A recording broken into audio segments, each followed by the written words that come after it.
Why would anything that makes you happy and doesn't hurt anybody else be wrong? No matter what you want to be in life, and no matter what you want to do, whether it be, a dog trainer or a kickboxer or a zoo owner, it takes certain amounts of passion, time, and dedication. Network, connections, power, money. That's what makes you free.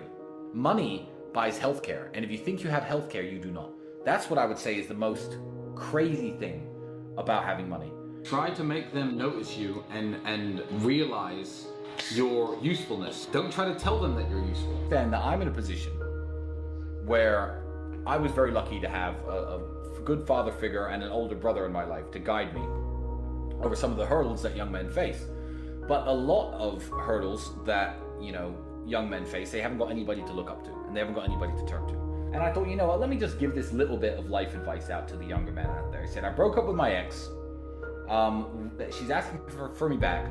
How do I know it's too late to take her back, or should I take her back, or should I not take her back? The answer to whether you or not you should take an ex-girlfriend back is very simple. And I know this, and most fully grown men probably know this. But for the younger guys out there, let me explain to you exactly what it is. If she has had another boyfriend or another sexual partner or another relationship since the breakup, it is too late to take her back. It is over at that point.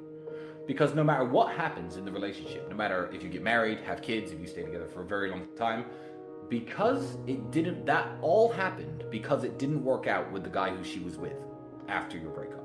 So you are always going to be plan B. You're always going to be the fallback guy. You're always going to be the idiot that's always there.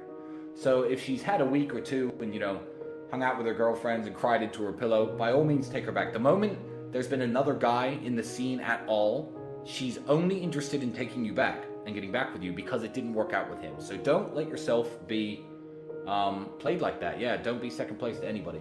So that's when it's too late. And I think that the real definition of right and wrong actions are whether they cause other people harm. And I think that's everybody's definition. I'm 34, you're exactly the same age as me.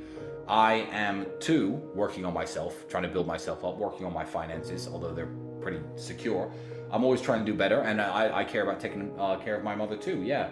I'm certainly not chasing tail around like I was when I was 21, because, I've realized as I'm older and smarter that there are better things to do.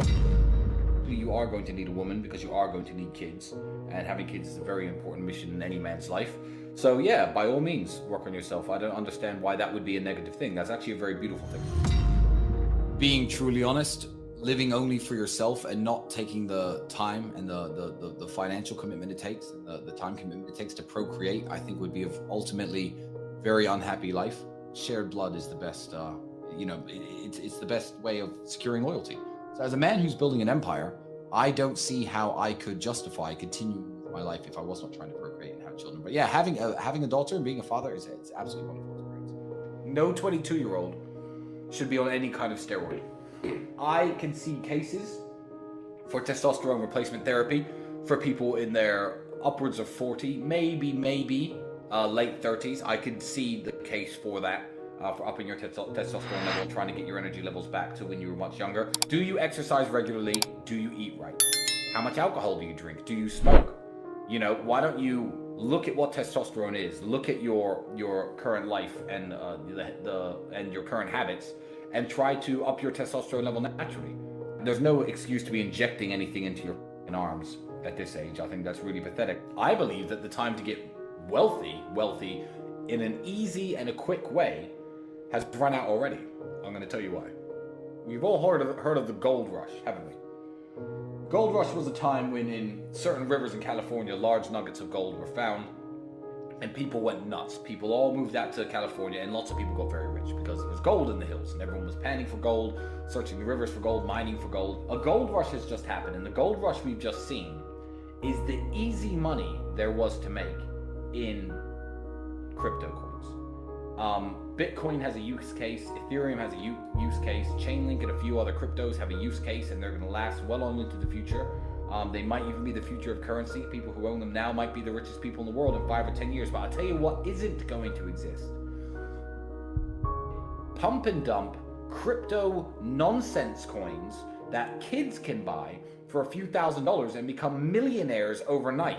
The time of easy money is over. The gold rush is over. There's no more easy money in the way there used to be. There's no way you're going to draw a little pixelated picture of a monkey or a banana or a pig or a ninja and sell it for $600,000 anymore. The NFT craze is over. That goes to show that the easy money days in crypto are completely over. So getting wealthy is possible. It's always been possible. And during the worst recessions in the world, people have made money. Getting rich, possible again, but it's going to take a lot more hard work than it's ever taken before. The days of the free money on the internet have ended absolutely. You eat McDonald's every day. You know not to do that. So you're trying to get into the specifics without covering the basics. You know what I mean? It's like when people care about fitness, is like, okay, what's the exact correct technique to lift this and lift that? People who don't train at all, just go running and do some push-ups. Everyone knows like the answers. Step one, stop eating McDonald's every day. Yeah. Like that. Once you do that, worry more about the exact specifics of what you're eating and what you're not. I'll eat 3,500 calories in a single meal once a day. Yeah, a lot of the time. that's better. A lot of the time. That's what I do. It's in the afternoon, not before. So I always go to sleep a bit hungry. You know, I don't have breakfast in the morning. Well, I don't even realize I do it. It's how I live. This is why I don't read self-help books. I believe that is success porn. People reading these books about get rich and do well. How many people do I know who've read these books and never got rich? Zero when they talk about reading helps you. Reading is entertainment. So if you read the James Bond novels for entertainment, it's better than watching the James Bond movies. I believe that it's a higher form of entertainment than Netflix and TV, but it's essentially just Netflix for the brain. So, yeah, reading is a waste of time if you want to get rich, I agree. But there is one TV show which I'm going to talk about now. And we never talk about it on an Emergency Meeting Live because my brother has not seen this show. But I was at somebody's house about 4 years ago, and I watched episode 1 of a show which has 11 series to it.